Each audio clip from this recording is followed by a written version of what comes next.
So without any vote in Congress, the Biden administration has just introduced a rule, not a law, a rule that will punish Americans who've tried to do the right thing, punish people with high credit scores.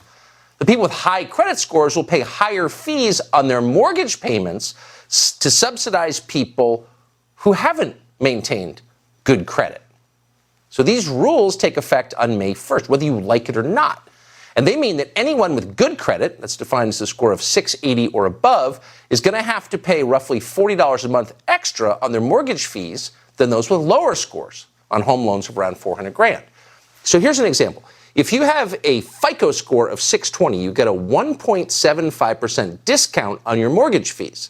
If you have a 740 score, in other words, you pay your bills on time, you've done the right thing, you're a good citizen, you have to pay 1% more. So you don't get a discount for doing the right thing and paying your bills, you get punished. We are incentivizing bad behavior. We're hurting the good people. Since the day you were born, you have been told, pay your debts. It's not your money. You borrowed it from somebody else. You have to pay it back. If you don't, it's stealing. Now we're saying, if you don't steal, we're going to hurt you. And in real life, that means that over the course of a 30-year mortgage for a $400,000 home, that's a swing of more than $14,000. And they're claiming racism to justify this. Black Americans are the only racial group in this country with average credit scores of under 680. Now, why is that? We don't know.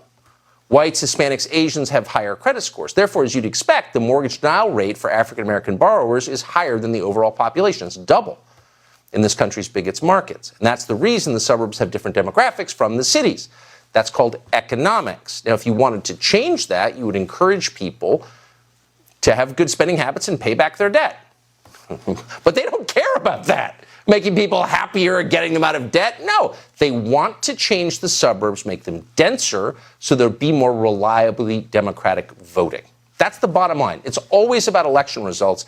It's always about power. It's not about improving anybody's life.